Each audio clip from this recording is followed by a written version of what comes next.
Yeah. All right. Switch 2. All right. It broke records, 3.5 million sold in 4 days. This was according to Nintendo. Somebody else reported sales have reached 1 million units in Japan, making it the country's biggest console launch to date. The US week records 1.1 million units. It's weird that the US was only 1.1 and Japan was 1 million. It's an allocation issue. I'm sure. Yeah.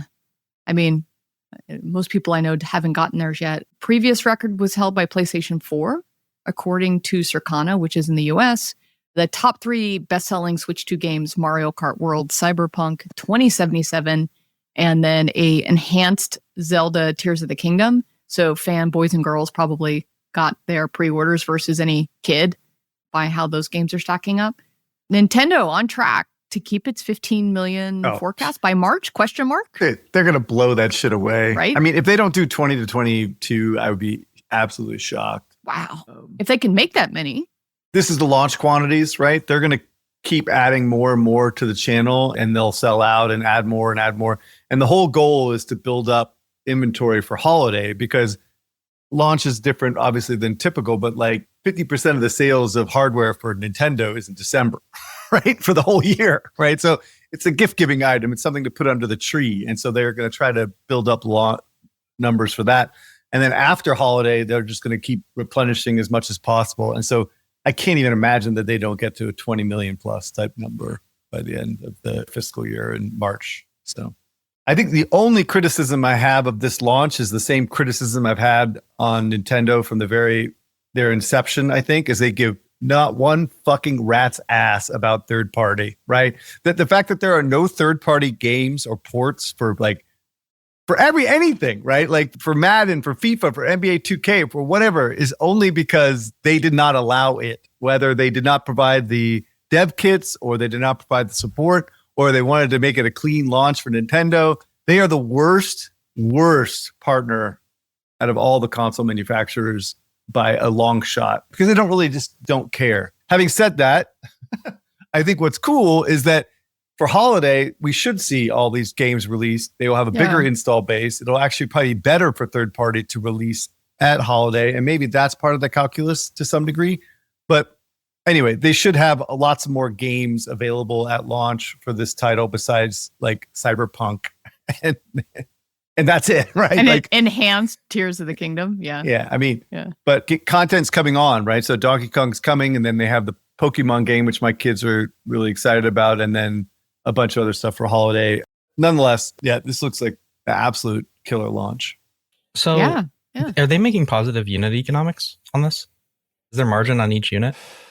They historically have always maintained margins on every unit.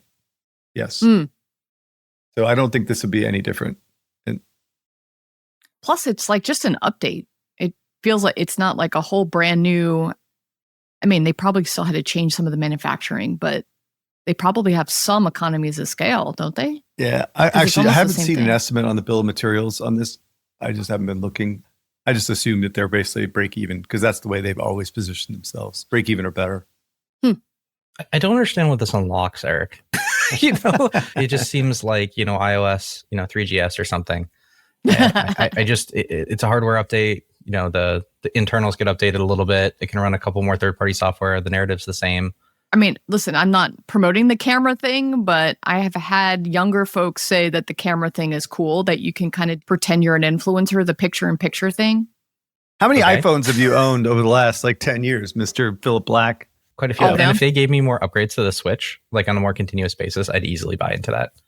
That's what they were supposed to do. That was the whole vision of this thing, was that they were going to release it 3 years ago. They were going to release some kind of upgrade, right? It just took them forever, So yeah, I mean, it's just a more capable device. And creates, again, I've always said, any new hardware purchase just creates a more active install base. So people are going to be buying more software when they get new hardware.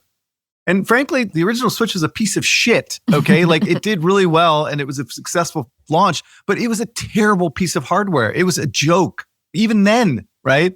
And can you imagine now? And so people are just dying for an upgrade of something more capable that has onboard storage, a better Wi-Fi chip, more capable Bluetooth, and not to mention the fact that, the processors like the Xbox Series S type. So I don't know.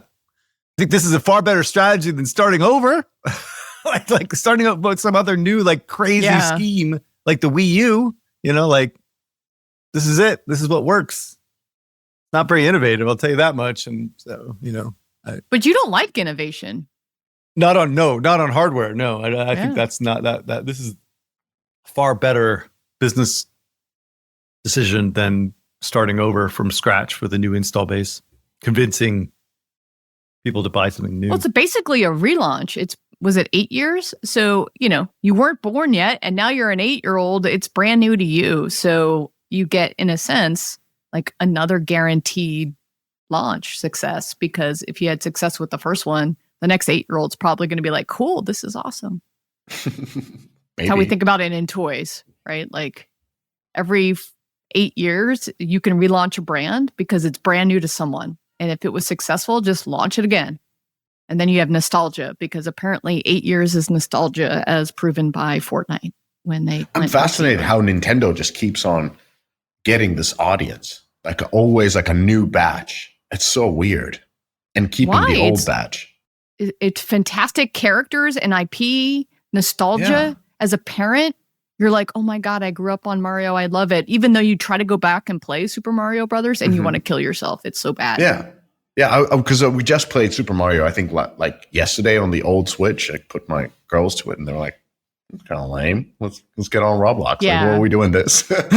No, you got to take the new characters, and they are updating play patterns. They are updating graphics to make it, Nintendo for this generation. But yes, it does compete with crappy.